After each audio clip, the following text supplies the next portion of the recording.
హామీలు మొటమాయమైపోతాయి, మాయమైపోతాయి. కానీ దేవాది దేవుడు మనకి ఇస్తే కనుక ఆయన ఇచ్చిన ఏ మాట కూడా పొందు కానీ ఒక వచనం కానీ ఏది కూడా తగ్గిపోతుంది. ఒక మాట కూడా ఆయన నోటి వచ్చింది. అందుకే ఆయన ఇచ్చిన వాగ్దానాన్ని పెట్టుకొని మనం ప్రార్థన చేసుకుంటాం. సంవత్సరాంతంలో మనకి ఆదిలో మనకి తీసుకునేటటువంటి ఆ వాగ్దానం ఆ సంవత్సరాంతం వరకు మనం దాన్ని ధ్యానిస్తూ ఉంటాం. నాకు ఈ సంవత్సరం నీ పిల్లలను నేను ఆశీర్వదించదని అని వచ్చింది. దేవుడు ఇచ్చిన వాగ్దానం, నాకు గొప్ప వాగ్దానం ఇచ్చాడు ఈ సంవత్సరం. అందుకే నేను ఆశతో ఎదురు చూస్తున్నా. దేవాది దేవుడు నా బిడ్డల్ని ఏ రీతిగా హెచ్చిస్తారో ఆయనకే తెలుసు. నిమిషం క్షణము కాపాడటమే ఆయన మన బిడ్డలను ఆశీర్వదించడండి. మన బిడ్డలు ఎక్కడెక్కడికో వెళ్తూ ఉంటారు, ఏదో పనుల మీద వెళ్తూ ఉంటారు, అనేక చోట్ల ప్రయాణాలు చేస్తూ ఉంటారు, ఉద్యోగాల నిమిత్తం వెళ్తూ ఉంటారు. మాకంటే పెద్ద పిల్లలు అయ్యాక మేము ఇలా చెప్తున్నాం. మరి మీ చంటి బిడ్డలు, మీ బిడ్డలు స్కూల్కి వెళ్తారు, వస్తారు. ఆ బిడ్డలందరినీ కూడా కాచి కాపాడేది ఆయనే.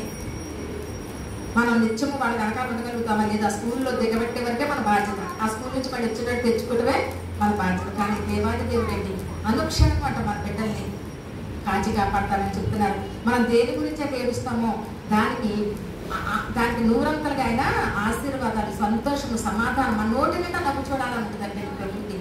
మనం ఆనందంతో ఉండాలని చూస్తారట. మన ఆనందము, మన శ్రేయస్సు కోరుకునే వాళ్ళు ఎవరండి? ఈ లోకంలో అయితే మన తల్లిదండ్రులు కోరుకుంటారు, మనల్ని ప్రేమించిన వారు కోరుకుంటారు, మనల్ని ఇష్టపడేవారు కోరుకుంటారు. అందరూ కోరుకోలేదు మనం ఆనందంగా ఉండాలి, సంతోషంగా అనుకుంటారా? ఈ రోజు ఎంత భయంకరంగా ఉన్నాయో, ఎక్కడ చూసినా నిష్కల్మషమైనటువంటి హృదయాలు. ప్రార్థన చేస్తున్నాం కానీ కల్మషం లేని హృదయాలు ఎక్కడ ఉన్నాయండి?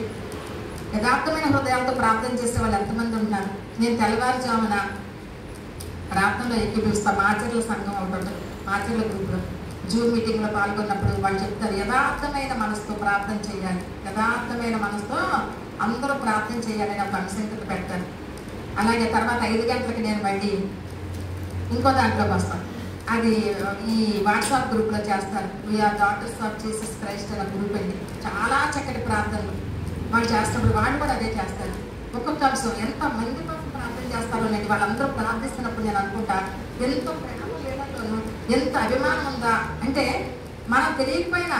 నేనైతే వాళ్ళని ఇప్పుడు నేను చూడలేదు, నేను కలిసే కానీ గ్రూప్లో. కానీ నా కుటుంబం గురించి వాళ్ళు చేసే ప్రార్థన విన్నప్పుడు నేను అనుకుంటా వాళ్ళు చేస్తున్న ప్రార్థన ఎంత గొప్ప ప్రార్థన నా కుటుంబం గురించి.